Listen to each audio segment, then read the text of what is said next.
हरे कृष्णा। आप सभी को कृष्णा भावना भावित नव वर्ष की हार्दिक शुभकामनाएं। Happy Krishna conscious new year 2025।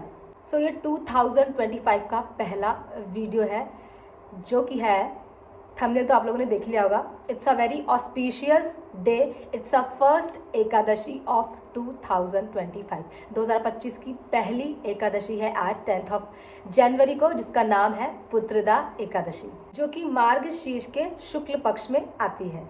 हम सभी जानते हैं एकादशी का व्रत कितना ज़्यादा ऑस्पिशियस इम्पॉर्टेंट होता है। इस एक व्रत को रखने से हमें बाकी सारे व्रतों को रखने का फल मिल जाता है। एकादशी तिथि को माधव तिथि भी कहते हैं, क्योंकि माधव की, भगवान श्री कृष्ण की ये जो तिथि है बहुत ही ज़्यादा प्रिय है। इस दिन यदि हम व्रत का निष्ठा पूर्वक पालन करते हैं, प्रेम पूर्वक पालन करते हैं, तो भगवान श्री हरि अति प्रसन्न होते हैं और हमें स्पिरिचुअल ब्लेसिंग्स देते हैं, हमें बहुत ज़्यादा स्पिरिचुअल बेनिफिट होता है। तो हमें एक भी एकादशी मिस नहीं करनी चाहिए, और ये तो साल की पहली एकादशी है। हम अक्सर बोलते हैं ना, हम लोग रिजोल्यूशन लेंगे न्यू ईयर में, कुछ ऐसा चेंजेस करेंगे अपने लाइफ में, कुछ ऐसा ऐड करेंगे, कुछ ऐसा हटाएंगे और कुछ एक बेटर पर्सन बनेंगे, अच्छे इंसान बनेंगे। So the best resolution of this year हम क्या ले सकते हैं कि हम सारी एकादशी तिथियों का, सारे एकादशी व्रतों का निष्ठा पूर्वक पालन करें, क्योंकि भक्ति के जो 64 अंग हैं उनमें से एक है एकादशी व्रत का पालन करना। अगर हम प्रेम पूर्वक, निष्ठा पूर्वक, ध्यान से इस व्रत का पालन करते हैं तो हमें खुद भी नहीं पता कि हमें कितने स्पिरिचुअल बेनिफिट इसके मिलते हैं। बिकॉज अल्टीमेटली हमारी जो लाइफ का गोल है, हमारी जो ह्यूमन लाइफ का गोल है, वो है भगवत प्राप्ति, भगवान को प्रेम करना सीखना, भगवान को सरेंडर करना सीखना। और एकादशी व्रत हमें बहुत हेल्प करता है इस पाथ में आगे बढ़ने के लिए। तो जो आज की एकादशी है, पुत्रदा एकादशी, बहुत ही ज़्यादा ऑस्पिशियस है। इस व्रत को रखने से, इस एकादशी को रखने से हमारे कई पाप स्वतः ही नष्ट हो जाते हैं, हमारा भक्ति में मार्गदर्शन होता है और हम बहुत ज़्यादा स्पिरिचुअल वे में आगे बढ़ते हैं। तो एक बार एक राजा होते हैं जिनके पास बहुत प्रतिष्ठा होती है, मान सम्मान होता है, बहुत अच्छा घर बार, धन धान्य, सब कुछ हर तरीके से समृद्ध परिपूर्ण वह होते हैं। पर उनके पास केवल एक चीज़ की कमी होती है और वो होती है पुत्र की। तो वो राजा और उनकी पत्नी बहुत ही ज़्यादा चिंतित रहते हैं कि उनके पास कोई भी पुत्र नहीं है।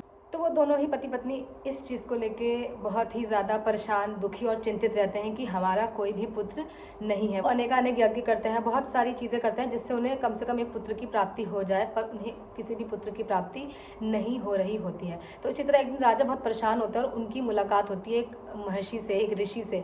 तो वो उन्हें बताते हैं आज पुत्रदा एकादशी है, आज के दिन जो निष्ठापूर्वक, जो दाम्पत्य निष्ठापूर्वक इस व्रत को फॉलो करता है उसे पुत्र की प्राप्ति होती है। तो बस राजा तो वैसे भी परेशान ही थे कि किस तरह से उन्हें पुत्र प्राप्त हो। जैसे ही वो ये बात सुनते हैं वैसे ही वो और उनकी पत्नी इस व्रत का पालन निष्ठापूर्वक करते हैं और कुछ ही समय बाद उन्हें एक पुत्र की प्राप्ति होती है। सारे एकादशी व्रत के पालन जरूर करें। एकादशी व्रत महीने में 2 बार आती है एकादशी तिथि, एक शुक्ल पक्ष की और एक कृष्ण पक्ष की।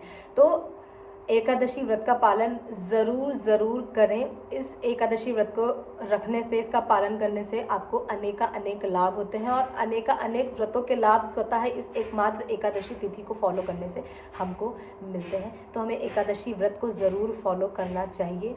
और कुछ चीज़ें हैं जो हम एकादशी में फॉलो करते हैं। हम सुबह समय पर उठें, ब्रह्म मुहूर्त में स्नान आदि करके भगवान की पूजा करें, भगवान श्री हरि की, भगवान श्री कृष्ण की पूजा करें, सेवा करें और नाम जप करें। ब्रह्म मुहूर्त में नाम जप करें, चैंटिंग करें और शास्त्रों का अध्ययन करें, डिवोटीज़ का एसोसिएशन करें। इस दिन अनाज वर्जित होता है, इस दिन हम अन्न ग्रहण नहीं करते हैं, हम केवल फल लेते हैं या जल लेते हैं। ज़्यादा से ज़्यादा शास्त्रों का अध्ययन करें और हो सके कुछ तो ज़रूर दान सेवा करें, वैष्णवों की सेवा करें।